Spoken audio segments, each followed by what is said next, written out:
Hello and welcome back to Learn the Bible in a Year. We're going to be going through the entire Bible this year, recapping it chapter by chapter as we go. And of course, today is no different. In our Old Testament reading, we are in Song of Solomon. Chapter 5 is where we're going to pick up. The lover responds to the bride's invitation, and now he is entering his garden and enjoying the spices, honey, and wine of their union. But the mood quickly shifts to another dreamlike sequence of conflict and missed timing. The woman is asleep, but her heart is awake when she hears her lover knocking at the door late at night. Hesitant to get out of bed and dirty her washed feet, she delays. When she finally opens the door, her lover is gone. And heartbroken, she searches the city for him, but this time the watchmen beat her and take her cloak. Wow. Desperate, she begs the daughters of Jerusalem to tell her lover that she is faint with love.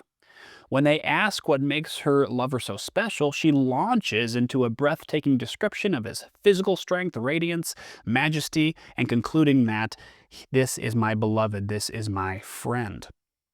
And Song of Solomon chapter 6, the friends, this is the daughters of Jerusalem, ask where her lover has gone. The woman confidently replies that he has gone down to the garden to browse among the lilies, reaffirming their sacred bond. And she says, I am my beloved, and my beloved is mine. The lover then returns with another outpouring of praise. He compares her beauty to the majestic cities of Tirzah and Jerusalem, saying her eyes are so overwhelming they captivate him. He declares that while there may be 60 queens and 80 concubines, his dove, his perfect one, is absolutely unique without equal. Even the other women praise her beauty. The chapter captures the reconciliation and unshakable exclusivity of their love.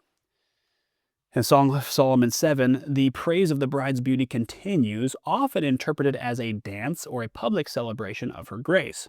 The imagery focuses on her graceful movements and physical form, describing her feet in sandals, the curves of her thighs like jewels, her structure like a palm tree. The lover expresses his deep desire for her. The bride responds with complete security and passion. She invites him to leave the city and go out to the countryside to spend the night in the villages and wake up early to see if the vines have budded with the pomegranates that are in bloom.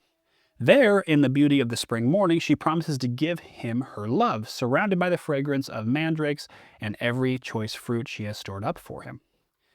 And chapter 8, and this is the end of the book concludes with the reflection on the overwhelming, unyielding power of love. She leans on her lover as they come up from the wilderness. She then delivers a thematic climax of the entire book.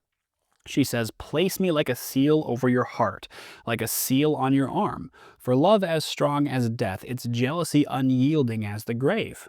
She describes love as a blazing fire, a mighty flame that many waters cannot quench and rivers cannot wash away. If a man tried to buy love with all the wealth of his house, he would be utterly scorned. The book ends with the final playful exchange as the lover asks to hear her voice and she calls him to hurry to her like a gazelle in the spice-laden mountains. This is a very poetic book, and I encourage you to read it, although it can be a little bit difficult for us to read and hear in our modern language, but it is a beautiful book, so I encourage you doing a deep dive in it.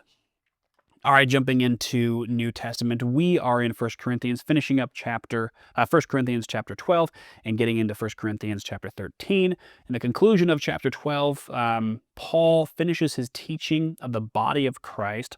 Paul assigns specific roles within the church structure. He notes that God has placed apostles, prophets, teachers, miracle workers, healers, helpers, administrators, and those speaking in tongues within the church. He asks a series of rhetorical questions. Are all apostles? Are all prophets? Do all speak in tongues? The implied answer is clearly no. The body requires diversity to function. He encourages them to eagerly desire greater gifts, but then pivots dramatically, announcing that he will show them the most excellent way that surpasses even the great spiritual gifts.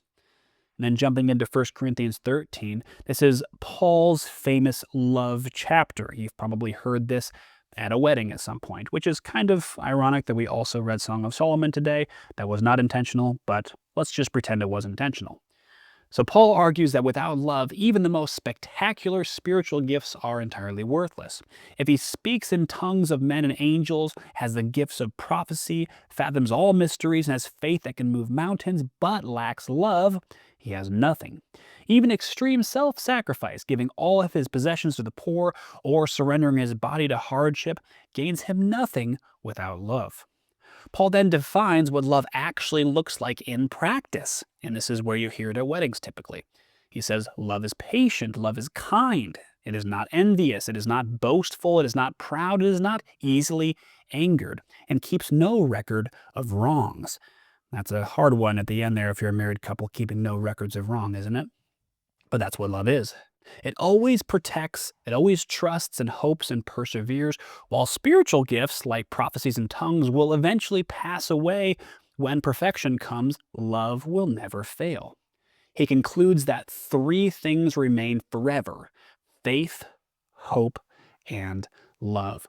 But then he adds a stamp at the end: the greatest of these is love. All right, finishing up today's recap, we're going to read Psalms 10 and Psalms 100, and it goes like this. Shout for joy to the Lord, all the earth. Worship the Lord with gladness. Come before him with joyful songs. Know that the Lord is God. It is he who made us, and we are his. We are his people, the sheep of his pasture. Enter his gates with thanksgiving and his courts with praise. Give thanks to him and praise to his name, for the Lord is good, and his love endures forever. His faithfulness continues through all generations. Alrighty, well that's it for today's recap, and I will see all of you cool cats again here tomorrow.